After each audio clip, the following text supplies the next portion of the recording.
Man, I hate this. There's gotta be a better way to do this. To do what? Man, I've been hacking away at this program all day. I'm sick and tired of this command line crap.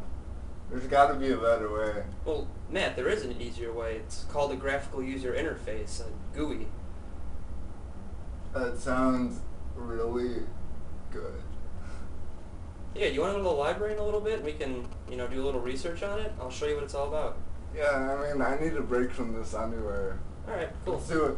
I'll catch you there in 5. Alright.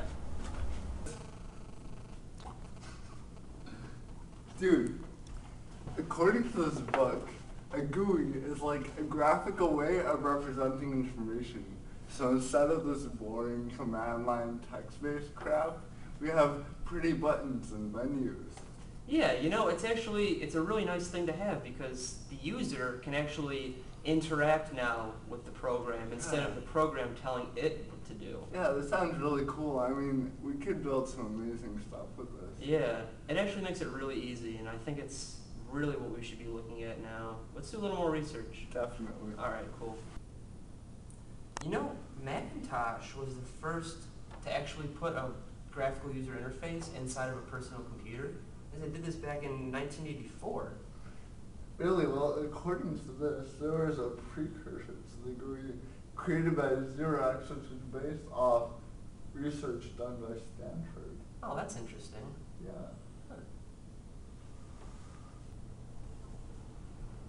Hey, what's going on, guys? Hey Demetrius, how's it going? I'm alright. How you doing? What you working on? We're just looking at graphical user interfaces. I've spent the last couple of days trying to get some code built, and I've been using command line, and it's just a pain in the butt. And then Adam was like, hey, there's this cool thing called the GUI, graphical user interface.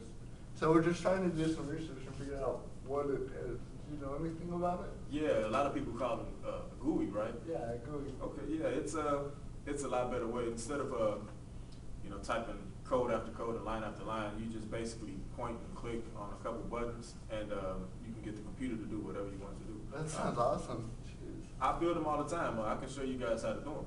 Yeah, that'd be great. Let me grab my laptop. Hold on.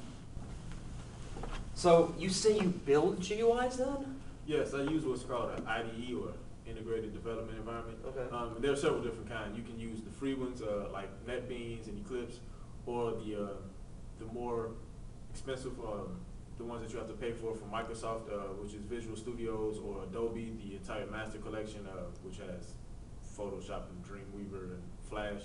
I have my computer here, so when Matt gets back, I can show you guys how to build and develop a GUI. Oh, cool. That'd be great. All right. Great.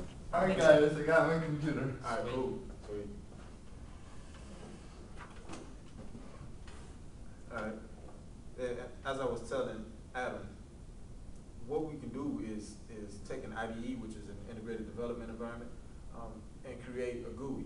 Now what I'm doing here is just dragging and dropping. You take an icon and you drag it, drop it.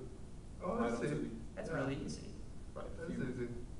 So Right. you're just Okay. kind of making a giant picture for people to click on then, Exactly. almost wherever they want. Exactly. And when they click on the picture, the command line code that you were running is what gets executed. So I just need to put that like the back end and just run. It'll run the code when I click on a button. That's exactly what happened. We'll go more in depth on how to program and run the code on the background, but right now just drag and drop, and it creates this nice pretty picture for you.